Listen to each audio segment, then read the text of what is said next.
Good evening.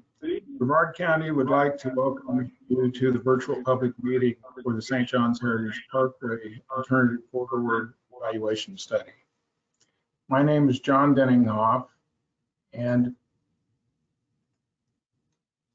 I'm an assistant county manager for Brevard County. The project limits of this study are from the Parkway's intersection with Babcock Street to the intersection with Malabar Road, a distance of approximately 14 miles. At this time, we would like to thank federal, state, county, or city officials who may be present tonight. The purpose of tonight's meeting is to provide you with an update on the alternative corridor evaluation study, present the corridors proposed for further evaluation, and to allow for you to submit comments and questions to the study team.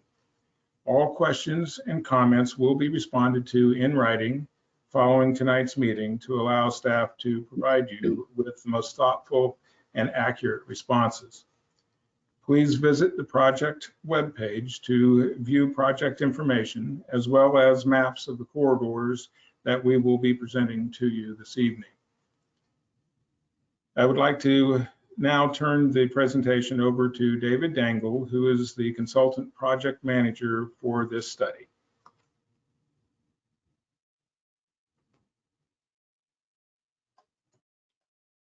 Thanks, John. Let's go over a few technical topics that will help you have a better meeting experience before we begin the presentation. If you join the meeting using a typical desktop computer and web browser, you should see a webinar control panel that looks something like this. Your computer speakers are selected by default. Please note that all attendees' microphones are muted upon entering the meeting. If you prefer to listen by phone, please select the phone call option. The dial-in phone number information will be displayed. This control panel is also where you can enter your comments and questions in the question box. Please note that all attendees will be placed in listen-only mode throughout the meeting. You can submit comments or questions by typing them into the questions pane on the control panel anytime during the meeting. Comment forms are available for download on the project website and can be submitted by mail or email following this webinar. Verbal comments can be made over the phone by contacting the consultant project manager, David Dangle, at 407-971-8850. We will not respond to questions or comments during tonight's meeting. We will be responding to all questions and comments in writing, and will post a summary of the comments and responses to the project website at a later date. If you happen to experience technical issues during the meeting, please type the issue in the question pane on the control panel to report it. Staff will do their best to assist you. This meeting is being recorded. Now let's go ahead and begin the presentation.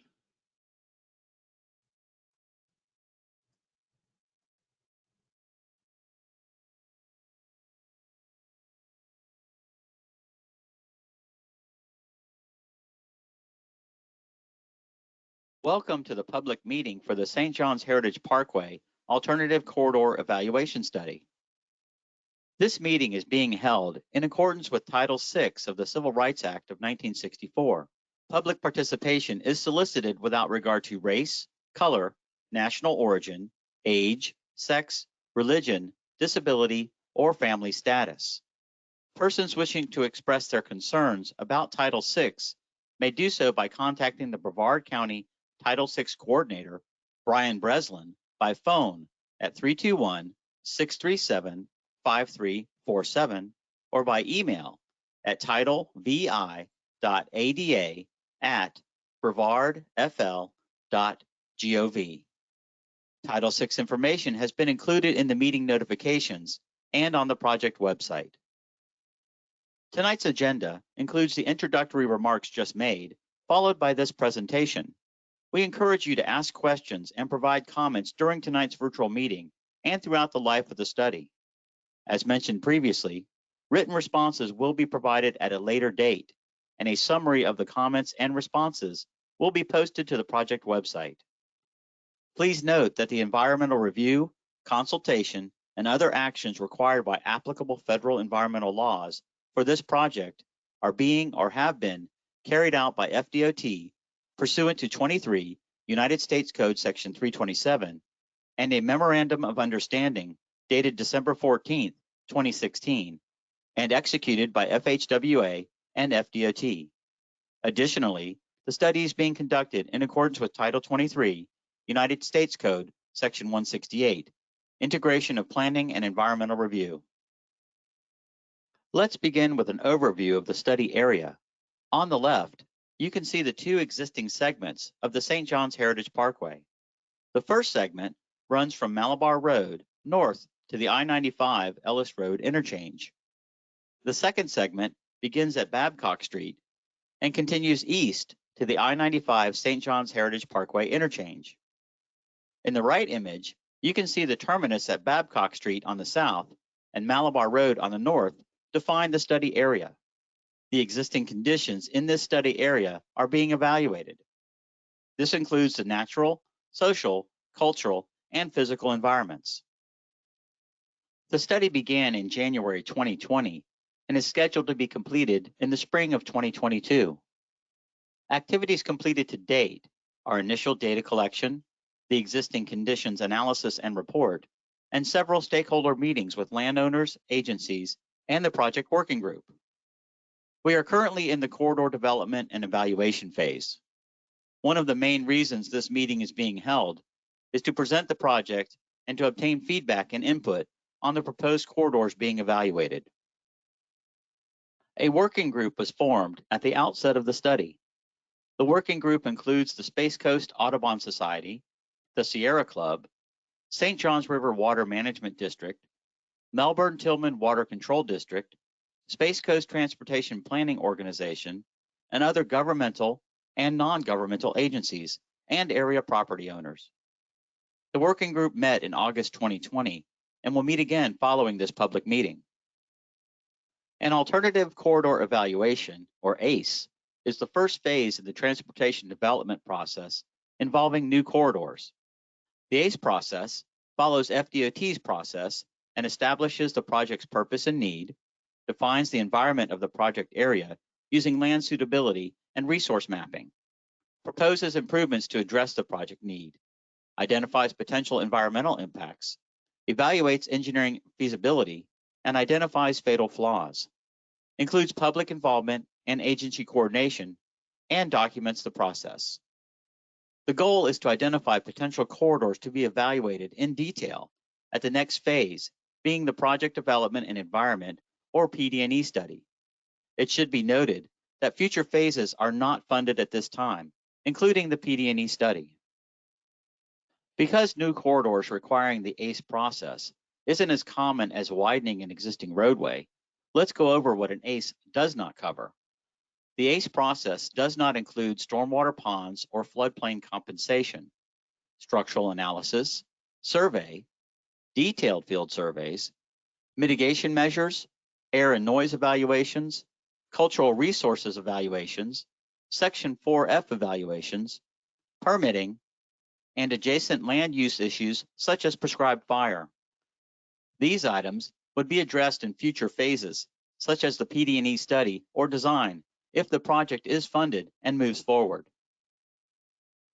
The purpose and need for the project is based on two main items.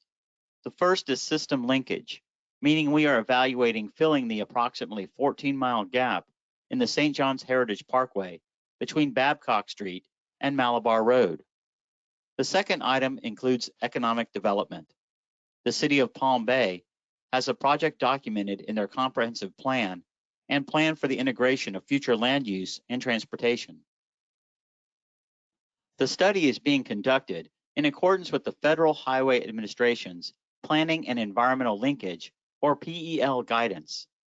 This guidance allows for decisions made in this alternative corridor evaluation planning phase to carry forward to the Project Development and Environment, or PD&E study phase.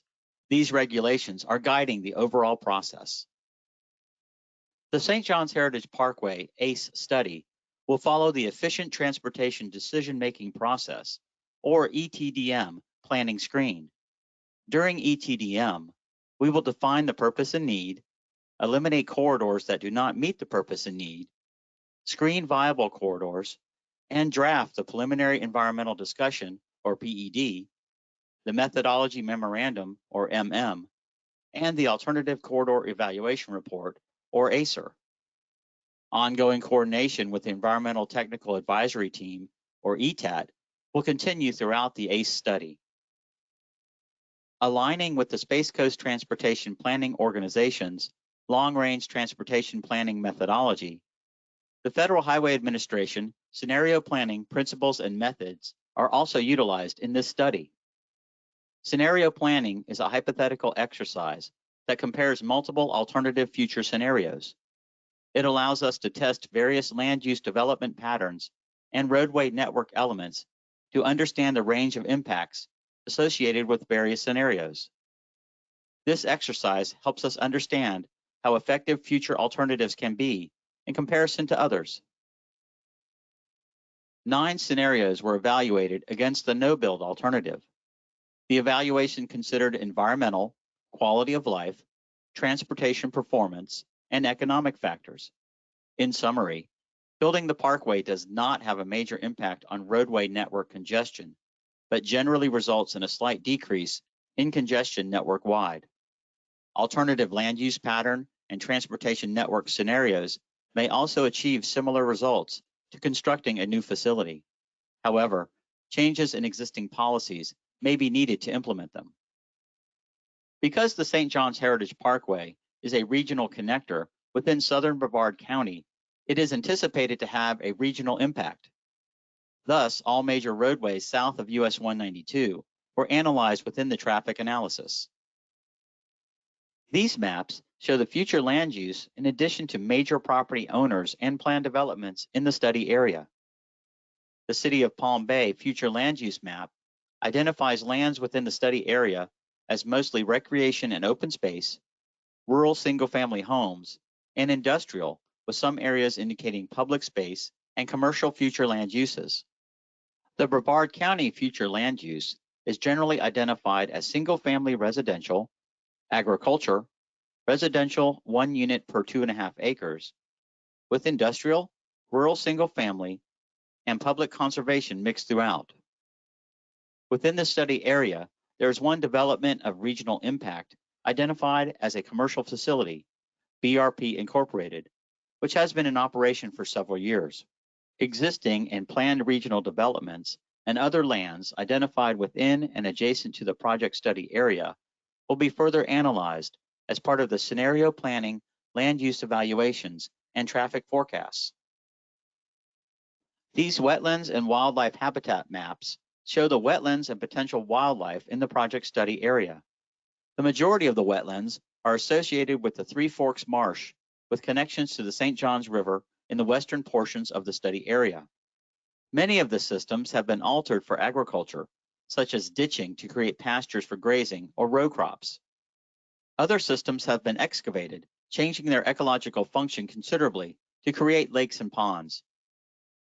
This is evident in the extensive X special modifier in the National Wetland Inventory classification, indicating that the system was excavated, or D modifier, indicating the system was partially drained or ditched. All or portions of the study area are within the U.S. Fish and Wildlife Service consultation area for 5 federally listed species: the Everglades snailkite, Florida scrub jay, red-cockaded woodpecker, Florida grasshopper sparrow, and Audubon's crested caracara. The study area is within the core foraging area for 11 wood stork rookeries. There is habitat present to also support foraging by state-listed wading birds, such as the little blue heron, roseate spoonbill, and tricolored heron. Additionally, several protected species have the potential to occur within the study area. These species were identified through their known ranges, preferred habitat types, and other documentation obtained from U.S. Fish and Wildlife Service and/or the Florida Fish and Wildlife Conservation Commission. These maps depict historic resources and pre-1976 historic parcels. Examination of the Florida Master Site File Database, updated April 2020, indicates that there are 6 historic structures, 6 linear resources, and 1 resource group within the project study area.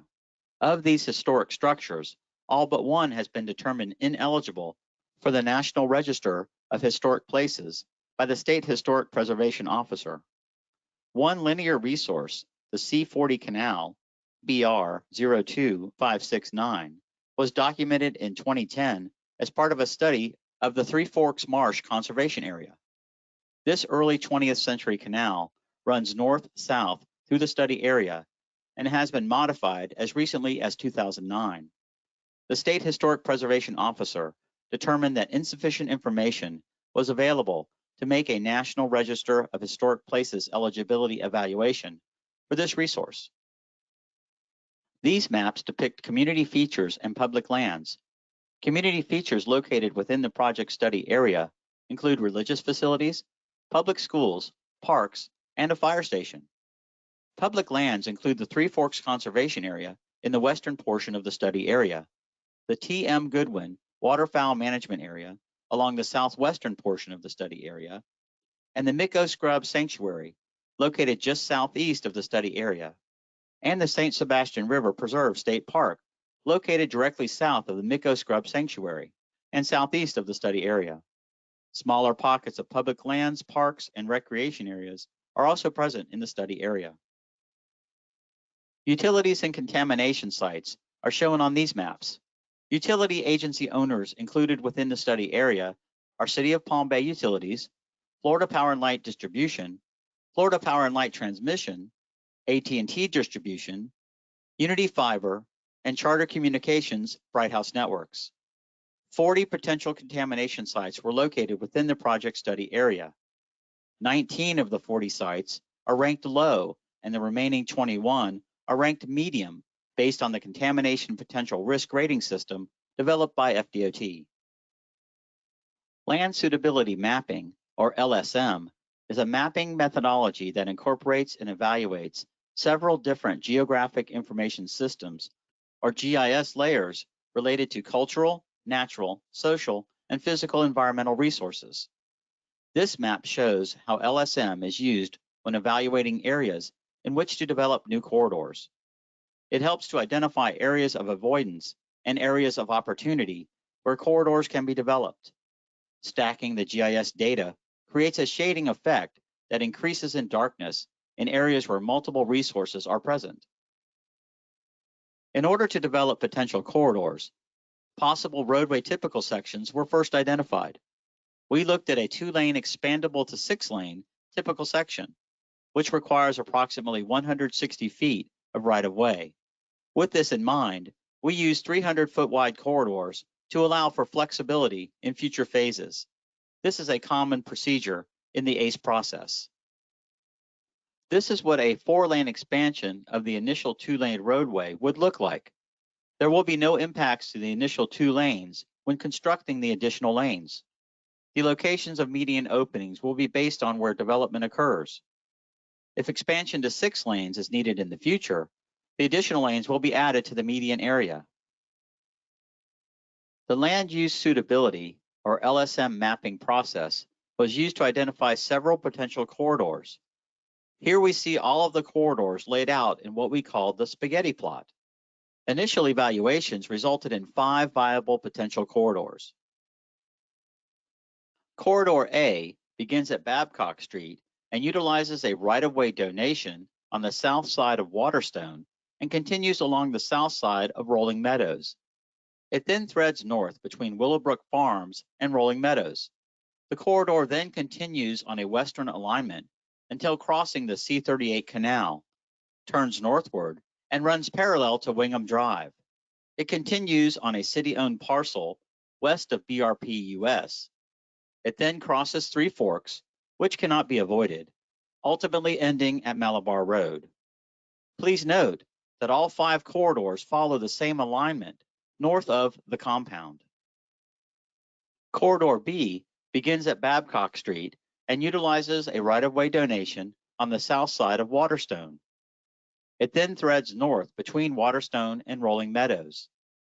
The corridor then continues on a western alignment until crossing the C38 Canal, turns northward, and runs parallel to Wingham Drive. North of the compound, it follows the same alignment as Corridor A, ultimately ending at Malabar Road. Corridor C begins at Babcock Street and also utilizes the right-of-way donation on the south side of Waterstone. It continues on the south side of Rolling Meadows, going further into Willowbrook Farms before turning north and crossing the C-38 Canal. The corridor eventually connects to Wingham Drive, then follows the common path north of the compound, ending at Malabar Road. Corridor D is very similar to Corridor A. Beginning at Babcock Street, Corridor D utilizes the same right-of-way donation on the south side of Waterstone and continues along the south side of Rolling Meadows. It then threads north between Willowbrook Farms and Rolling Meadows. The corridor then continues on a western alignment until crossing the C-38 Canal, turns northward and connects to Wingham Drive. North of the compound, it follows the same path as the other corridor options, ending at Malabar Road. Corridor E is most similar to Corridor B. Corridor E begins at Babcock Street and also utilizes the same right-of-way donation on the south side of Waterstone. It then threads north between Waterstone and Rolling Meadows.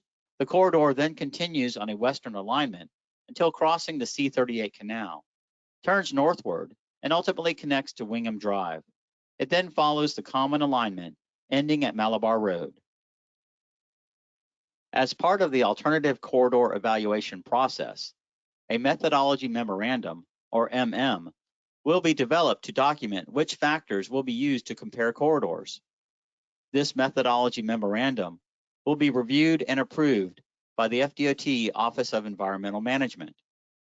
The factors to be considered include, but are not limited to, systems connectivity, economic development, transportation demand, right-of-way needs, major utility conflicts, social impacts, including residential displacements and community facilities, cultural impacts, including historic buildings and archaeological sites, natural impacts, including species habitat, wetlands, and conservation lands, physical impacts, including contamination sites and floodplains, and costs, including right-of-way, wetland mitigation, and construction costs.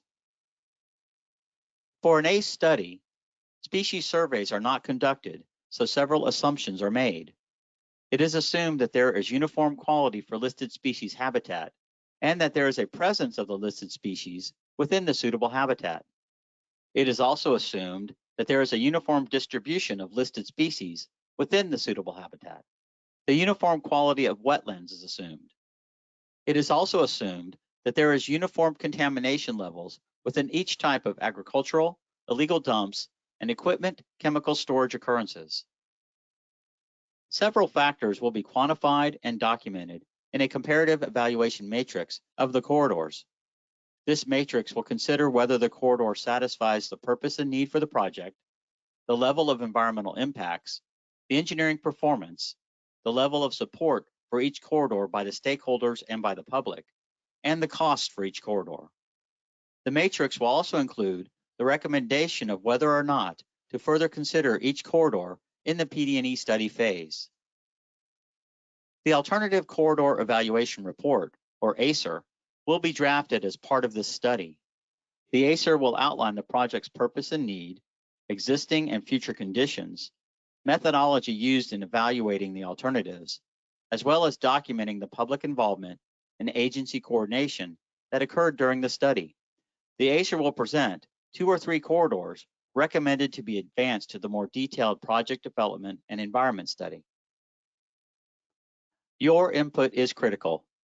Please provide your comments by Monday, June 14th, 2021, to be included as part of the public meeting record.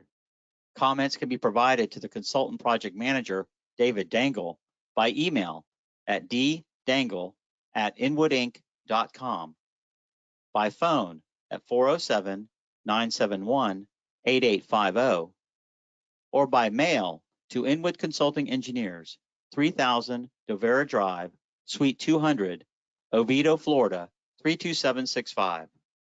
The comment form is available on the project website.